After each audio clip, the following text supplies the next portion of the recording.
할렐루야!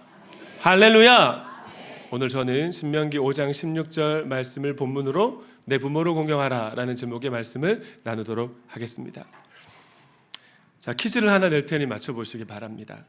내가 아프면 나보다 더 아픈 사람, 내가 슬프면 나보다 더 슬픈 사람, 내가 기쁘면 나보다 더 기쁜 사람은 누굴까요? 어머니, 부모님. 네, 맞습니다. 정답은 부모님, 어버이입니다. 가정교회에서는 목자, 목녀님도 그런 분들이실 것 같은데요. 오늘은 2025년 어버이 주일입니다. 저는 매년 어버이 주일 설교를 준비할 때마다 두 가지 방향 때문에 고민이 되는 것 같아요. 먼저 하나는 자녀 입장에서 어버이의 은혜와 사랑에 관한 설교하는 것이고요. 두 번째는 어버이 입장에서 무엇을 어떻게 해야 하는가에 관한 설교를 하는 것입니다. 성도님들은 담임 목사가 어린이 주일에는 어버이 입장에서 자녀 교육에 관한 설교를 하고 어버이 주일에는 자녀 입장에서 부모 공경에 관한 설교를 하면 되지 않나라고 생각을 하시겠지만 우리 교회 성도님들 가운데에는 양친이 모두 소천하신 분들이 많으셔서 제가 고민이 되는 것입니다. 특별히 2부 연합예배에 참석하신 분들은 더 그런 것 같아요. 이제 에어컨 꺼주셔도 될 것 같습니다. 그래서 어버이 주일에 부모 공경에 관한 말씀 설교를 전할 때마다 양친 모두 소천하신 성도님들에게 왠지 모르게 제가 죄책감을 심어드리는 것 같고, 오늘 설교는 나와는 상관없겠네 하는 마음을 좀 가지시는 것이 아닌가라는 고민이 되기 때문입니다. 무엇보다 제 자신도 설교하고 있는 내용만큼 부모님을 공경하거나 효도하지 못하고 있기 때문에 어버이 주일이 되면 부모 공경에 관한 설교를 하면 참 부담이 되는 거죠. 그럼 올해도 저는 자녀의 입장에서 부모 공경에 관한 강론을 하고자 합니다. 오늘 예배를 통해 생존에 계신 나의 부모님과 우리 모두의 부모님을 공경하는 은혜가 있길 소망합니다. 오늘 본문 말씀을 세번역 성경으로 한 번 더 읽어주겠습니다. 다음 띄워주시면 될 것 같아요. 네, 함께 읽습니다. 시작.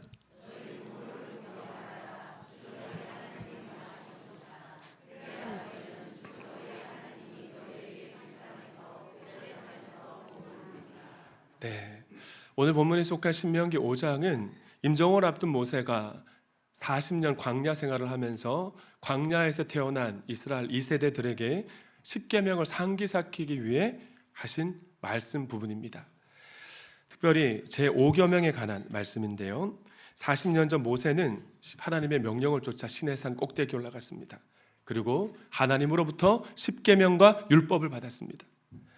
여러분, 이 십계명 율법 많이 들어보셨을 텐데요. 십계명과 율법이 하나님 나라에 있어서 어떤 의미일까요? 뭘까요? 십계명과 율법. 하나님 나라의 왕이신 예수 그리스도가 통치하시는 그 나라 천국의 법입니다. 법. 하나님 나라의 뭐라고요? 법이요, 법. 법이란 국가가 사회 질서를 유지하고 국민의 권리를 보호하기 위해 정한 이 행동, 규칙, 규범이잖아요. 자, 그럼 저를 따라 하실까요? 십계명은 하나님 나라의 헌법이다. 십계명은 하나님 나라의 헌법인 것입니다. 자, 그럼 헌법이란 무엇일까? 헌법은 국가의 기본 이념과 법적 근간이 되는 최상위 법률이죠. 요즘 헌법재판소, 그래서 헌법 이야기 우리가 많이 듣고 있는데, 오늘 설교하고 있는 십계명이 하나님 나라의 헌법이라면요, 지난 주일에 설교했던 신명기 6장 4절부터 9절까지 쉐마의 말씀은 이 하나님 나라의 헌법이라고 할 수 있는 십계명을 요약합니다. 하나님 사랑, 이웃 사랑, 핵심 사상이죠. 자사손손 하나님 나라의 헌법인 십계명을 가르쳐서 실천하게 하라는, 실천을 촉구하는 그 브릿지와 같은 말씀이었던 거예요. 요한 1서 4장 16절은 하나님은 사랑이시다라고 말씀했는데, 마음을 다하고 뜻을 다하고 힘을 다하여 살아가면, 하나님을 사랑하면 사랑이신 하나님께서 쏟아부어 주신 그 사랑을 가지고 이웃도 사랑할 수 있기 때문에 그렇습니다. 자, 그럼 율법이란 무엇일까요? 한 번 더 따라합시다. 율법은 하나님 나라의 세부 법률이다. 율법이 뭐라고요? 맞아요. 하나님 나라의 법들입니다. 쉐마의 말씀 이후 신명기 6장 10절부터 신명기 28장까지 말씀은요, 하나님 나라의 민법, 형법, 민사소송법과 같은 율법들에 관한 말씀입니다. 정리하면 10계명과 율법이 예수 그리스도께서 통치하시는 천국 하나님 나라의 헌법과 법률들이라는 것이죠. 우리가 만약 구원받은 하나님의 자녀이고 하나님 나라의 백성이라면 하나님 나라의 법을 지켜야 될 줄 믿습니다. 자, 아멘 하셨는데, 근데 그 법들을 내 힘으로 지킬 수 있던가요? 하나님 나라의 법은 마음을 다하고 뜻을 다하고 힘을 다하여 하나님 한 분만 사랑할 때 하나님이 부어주시는 그 사랑의 힘으로 지킬 수가 있고요, 우리가 그렇게 하나님을 살아가면 하나님이 나의 삶 속에 베풀어 주신 은혜를 날마다 기억할 수 있고, 기억하고 감사하면 하나님을 더 사랑하게 되는 것입니다. 지난 금요일 가오슝 목장 모임에 이은교 집사님 VIP이자 남편인 곽상구 성도님이 방문하셨다는 소식을 듣고 너무너무 기뻤습니다. 오늘 예배에도 오셨어요. 아까 제가 너무 기뻐서 눈물이 막 났는데, 저희 부부가 팔로 컴파스 목자 목녀로 섬길 때부터 우리 곽상구님의 신앙 회복을 위해서 정말 간절히 기도했거든요. 물론 열매는 가오슝 목자 목녀님 그리고 목원들이 잘 섬겨주셔서 기도해 주셔서 이제 거두고 계시지만, 저희 부부도 우리 곽상구님의 영혼 구원을 위한 벽돌 한 장 쌓았음에 감사하는 마음이 들었습니다. 목자 목녀님이 목장 모임을 마치고 다음 날 톡을 보내주셨는데, 우리 곽상구님이 이런 말씀하셨다는 거예요. 아내와 함께 5월 25일 날 교회 가기로 결정했는데 더 기다릴 필요가 없는 것 같아서 목장부터 나왔다. 우리 잘 함께하고 있는 우리 곽상구 성도님 환영의 마음으로 박수로 드리겠습니다. 제가 하나님께 간절히 기도하면 기도 제목마다 하나하나 놓치지 않고 제가 정말 마음을 담아 기도한 제목들을 응답해 주시는 우리 하나님, 너무 감사해서 하나님 사랑하는 마음이 더 커졌던 것 같아요. 오늘 방문한 저기 우리 곽상구님은 당구를 천 치시는 당구계의 무림 고수신데 하나님이 어떤 일을 이루어 가실지 기대가 됩니다. 성도님들, 10계명은요, 10계명이란 명칭 그대로 10개의 계명이 있습니다. 제1계명부터 제4계명까지는 인간과 하나님과의 관계, 수직적인 계명이고요, 5계명부터 10계명까지는 인간과 인간 사이의 관계를 말하는 수평적인 계명인 것입니다. 근데 하나님의 백성들이 인간관계에서 지켜야 할 6개의 계명을 주셨는데, 그 중에 첫 번째로 주신 계명이 뭡니까? 제5계명, 내 부모를 공경하라. 칼바르트라는 신학자는 부모는 이 지상에서 하나님의 대리자다라는 말을 남겼는데요, 하나님이 부모 공경을 얼마나 중요하게 생각하셨으면 가장 먼저 첫 번째 계명으로 주셨겠습니까? 심지어 하나님은 인간관계에 관한 다른 계명들을 말씀하시고 명령하실 때 간단 명령합니다. 살인하지 말라, 간음하지 말라, 도둑질하지 말라, 내 이웃에 대한 거짓 증언하지 말라, 내 이웃의 집을 탐하지 말라. 끝. 그러나 내 부모를 공경하라는 계명은 약속까지 덧붙여서 주셨습니다. 새변역 성경은 접속사가 붙여져 있어요. 그래야 라는 접속사. 저를 따라 하실까요? 부모를 공경해야 하나님이 주신 땅에서 오래 살고 언약의 복을 누린다. 아멘이십니까? 아, 맞아요. 우리 한정희 성도님 어머님도 함께 가고 계시네요. 우리 어머님도 박수로 한번 환영하겠습니다. 자, 놓쳤습니다. 네. 여러분, 부모를 공경해야, 그래야 이 땅에서 오래 살고 성경이 약속한 온갖 복들을 누리게 될 줄 믿습니다. 자, 네.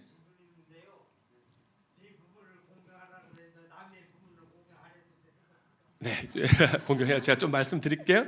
네, 자녀가 부모를 공경하면 왜 이런 복을 받는가? 부모 공경이 선행될 때 부모가 하는 신앙 교육이 자녀에게 강력한 힘을 발휘할 수 있기 때문에 그렇습니다. 부모를 공경하는 자녀가 공경하는 부모로부터 신앙 교육을 받을 때 부모의 신앙이 잘 전수받지 않겠어요? 그러면 하나님이 걱정하지 않고 마음껏 복 주시는 자녀의 인생이 되기 때문입니다. 그래서 복을 받는 것입니다. 그럼 목회자가 부모를 공경하라고 가르치고 설교한다고 해서 또 여러분이 부모님 공경해야지, 맞아, 내가 참 불효를 저지르고 있네, 이렇게 후회하고 회개하며 결단한다고 해서 실제로 부모 공경이 삶 가운데 쉽게 잘 안 되는 것 같아요. 결국 부모 공경도 하나님을 사랑하는 것처럼 나를 향한 부모님들의 희생, 사랑을 깨달을 때 영혼 깊은 곳에서부터, 가슴 깊은 곳에서부터 샘솟아 올라오는 것이기 때문에 그렇습니다. 9년 전 국민은행에서 만들었던 영상이 참 감동이 되어서 여러분에게 한번 보여드립니다.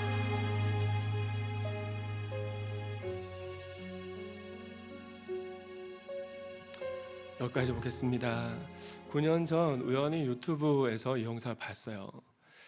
좀 가슴이 터질 것 같았습니다. 아버지처럼 살지 않겠다고 거친 말을 쏟아내면서 아버지 마음에 또 상처 주었던 제 자신이 너무 부끄러워가지고 눈물로 회개했던 적이 있었고요.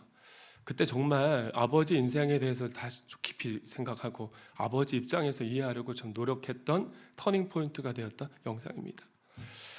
사랑하는 동안가족 여러분, 하나님께서 부모를 통해 저와 여러분에게 생명을 주셨고 길러주셨다는 사실을 잊지 마시기 바랍니다.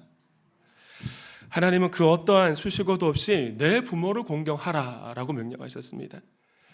성경은 인격적으로 훌륭해서 본받을 것이 있는 부모를 공경하라고 말씀하지 않습니다. 사회적으로 성공해서 마음껏 지원해 주는 부모를 공경하라고도 말씀하지 않아요. 너의 부모이기에 그냥 어떻게 하라? 공경하라. 물론 인격적으로 부족한 부모님도 계시죠. 그래서 제가 저희 아버지처럼 살지 않겠다 말했던 건데, 자녀에게 도움을 주기는커녕 오히려 부담만 주는 부모님도 참 많은 것 같아요.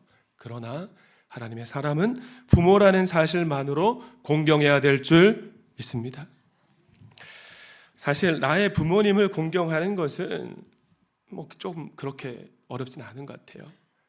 그러나 결혼하면 장인어른, 장모님, 시아버님, 시어머니라는 새로운 부모님이 생기는데, 새로운 부모님을 공경하기가 어려운 자녀들이 참 많다는 것입니다. 우리 교회에는 이런 분이 한 사람도 없지만 이런 말들을 하세요. 존경받을 만한 말을 하고 행동을 하셔야 존경도 받고 우리가 공경도 하죠. 불효자들이 하는 얘기인데, 그러나 존경받을 만한 성품이나 말이나 행동을 일도 하지 않아도 배우자의 부모도 나의 부모이기에 그냥 존경하는 복스러운 성도님들 될 수 있기를 축원합니다. 축원합니다. 자, 그럼 부모를 어떻게 공경해야 되는가? 내 부모를 공경하라 할 때 공경하다라고 번역된 히브리어 단어는 카바드입니다. 무겁게 여기다, 소중하게 여기다, 존귀하게 높여준다라는 뜻을 가지고 있습니다. 그러니까 부모를 공경한다는 것의 일차적인 의미는 날마다 영향력을 상실해 가는 부모님의 나를 어떻게 한다? 무겁게 여긴다.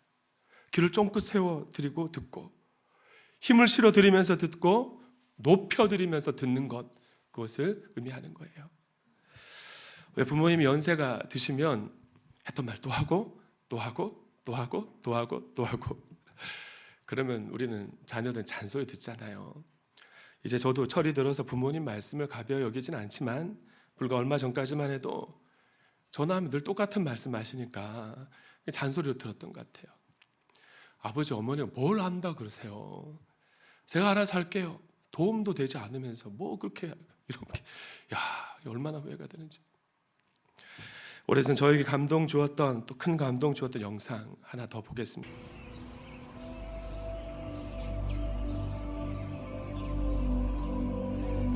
자, 여기까지 보겠습니다. 구약 성경을 보시면 다음과 같은 죄를 범한 사람을 돌로 쳐 죽여라 라는 명령들이 있습니다. 민수기 15장 32절부터 36절까지 말씀 봅니다. 이스라엘 자손이 광야에 있을 때였다. 한 사람이 안식일에 나무를 하다 들켰다. 나무를 하는 일을 본 사람들은 그를 모세와 아론과 온 회중에로 데리고 갔다. 그에게 어떻게 하여야 한다는 명확한 설명이 없었기 때문에 그들은 그를 그냥 가두어 두었다. 그때 주님께서 모세에게 말씀하셨다. 그 사람은 반드시 죽여야 된다. 온 회중은 진 밖에서 그를 돌로 쳐야 된다. 36절 함께 읽습니다. 시작.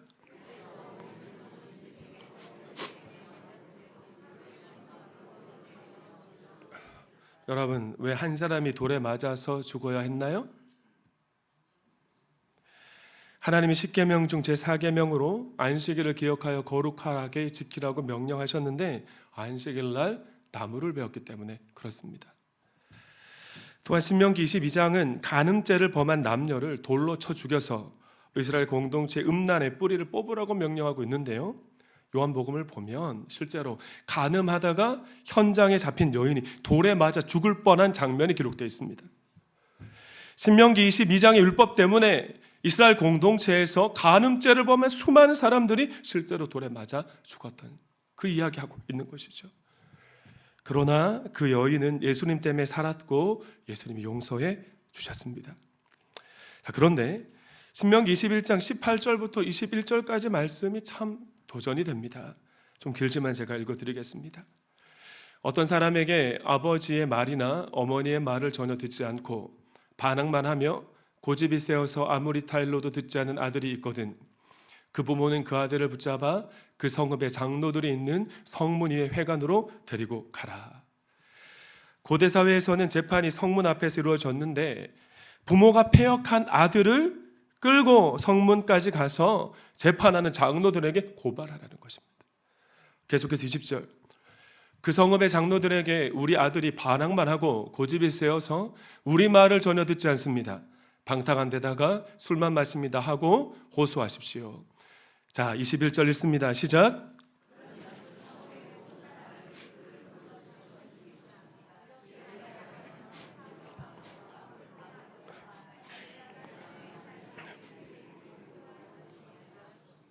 그런 놀라운 사실이 뭔지 아세요, 여러분? 신구약 성경 어디에도 실제로 패역한 아들이 돌에 맞아 죽었다는 기록이 없다는 것입니다. 다른 계명들은 어겼을 때 돌에 맞아서 죽은 사례가 있는데 없어요.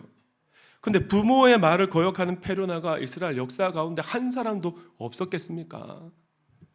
부지기수로 많았을 것입니다. 그럼에도 불구하고 아무도 돌에 맞아 죽지 않을 수 있었던 것은 이 율법이 가진 독특성 때문에 그렇습니다. 누가 고발하라고 했습니까? 부모가. 자식이 아무리 페르나여도 자식이 페누라라는 사실이 알려지면 내 자식 돌에 맞아 죽는다는 사실을 알기 때문에 그 어떤 부모도 고발하지 않았던 것입니다. 지난달 한가족반 기수부터 새롭게 단장한 교재를 가지고 진행하고 있는데요, 이 가정교회는 자신의 이야기를 나누는, 목원들과 나누는 공동체잖아요. 그 단가족반 시간에 성경 공부를 하듯이 가정교회에 대해서 가르치고 배우는 것보다 담임 목사가 새 가족을 알아가고 새 가족들은 담임 목사와 동암교회와 가정교회를 알아가는 나눔의 시간, 대화의 시간을 가지고 있습니다. 근데 지난 주일 오늘은 우리 엄문길 쌤이 혼자 오셨는데요, 엄문길 쌤과 김성호 쌤과 함께 한가족반 1주차 진행했는데 세 번째 단락 질문을 나눌 때 큰 감동이 있었습니다. 특히나 세 번째 단락의 두 번째 질문, 지금까지 인생에서 가장 추웠던 때는 언제입니까?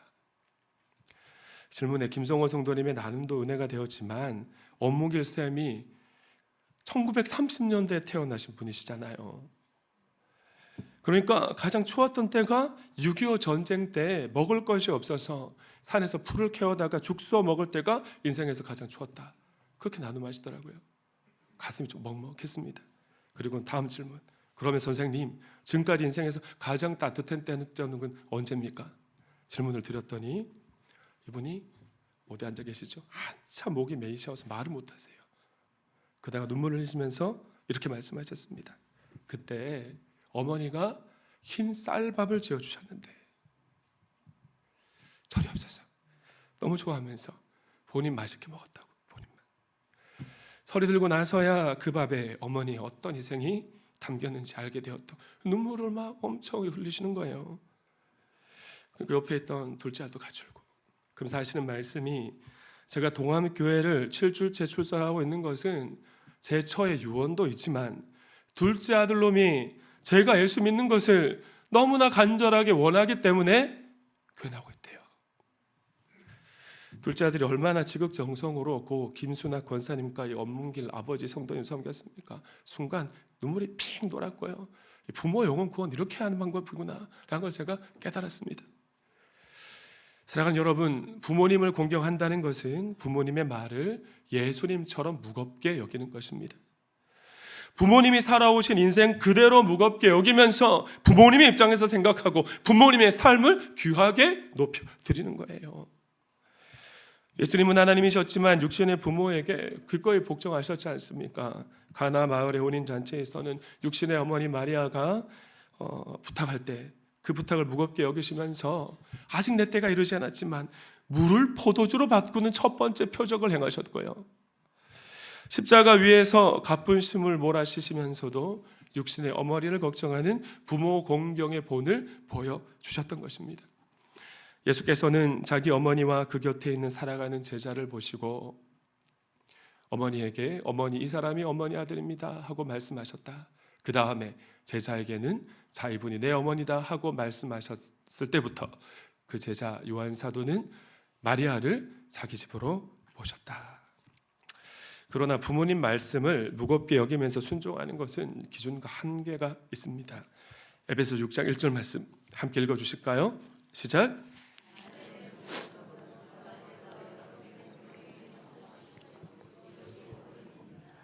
사랑하는 도함가족 여러분, 우리는 주 안에서 하나님 말씀 안에서 주님의 뜻 안에서 부모에게 순종해야 됩니다. 왜 그럴까요? 구약 시대에는 이스라엘 공동체 모두가 여호와 하나님 믿는 같은 신앙 안에 있었습니다. 그러니까 부모를 공경하는 것이 같은 신앙 안에 신앙을 전수받는 것이었어요. 그러나 신약 시대에는 이방인 신자들이 비신자도 예수 믿고 공동체에 들어오니까 이분들의 부모님이 비신자, 예수 안 믿는 분도 많았거든요. 그런데 그런 부모가 교회 가지 마, 나랑 같이 제우스 신전 가서 제사 드리자, 그 말씀 순종할 순 없지 않겠습니까? 그래서 부모 공경은 하되 주 안에서 순종하라는 명령이 덧붙여진 것입니다. 육신의 부모님 말씀에 순종하는 것보다 우리 영혼의 아버지가 되시고 생명의 주인 되신 하나님의 말씀을 더 무겁게 여길 수 있기를 축원합니다. 그리고 각상구 성도님이 그렇게 지금 나오신 것 같아요. 그죠? 저분의 어머니가 어느 종교에 비신자 종교에 아주 비중 있는 인물이랍니다. 어머니에게 불효하는 것 같아서 교회 나오는 걸 주저하셨는데 오늘 하나님의 주신 감동으로 예배당에 나오신 거 얼마나 은혜가 됩니까? 제일 좋은 것은 예수 믿지 않는 부모님을 하나님께로 인도하는 것인데 어버이 주일인 오늘 비신자 부모님이 계신 분이 계시다면 부모님의 굳은 마음을 부드럽게 하셔서 변화시켜 달라고 하나님께 기도할 뿐만이 아니라 부모님을 공경함으로 섬겨서 주님께 인도하는 동함의 자녀들 될 수 있기를 부탁드립니다. 말씀을 맺습니다. 성도님들, 오늘 우리가 이만큼이라도 살게 된 것은 첫째는 하나님의 은혜고요, 두 번째는 부모님의 은혜입니다. 세상을 떠난 부모를 추모하는 것은 뭐 그렇게 좀 어렵지 않지만 문제는 아직 살아계신 부모님인 것 같아요. 살아계신 부모님들과는 감정적으로도 현실적으로도 얽힐 수 있기 때문에 참 부담스러워 하시는데, 그런 면에서 연로하신 어머니를 제가 실명 언급해서 죄송합니다만 지극정성으로 섬기는 박용 권사님, 우리 박은영 권사님 가정을 하나님이 참 귀하게 보실 것 같고요. 김효석 권사님, 홍희성 권사님, 오늘 제가 이 자리에 언급하지 못한 한 분 한 분의 가정도 주님이 너무나 귀하게 여기시고 언약의 복을 주실 줄 믿습니다. 철종 때 박효간이란 분이 쓴 뉘라서 까마귀를이라는 시조 한 편을 소개하고 설교를 마치겠습니다. 누가 까마귀를 검고 흉타하겠는가? 반포 보은이 그 안이 아름다운가? 사람이 세만도 못함을 못내 슬퍼하노라. 하나님께 영광의 박수 올려드립니다.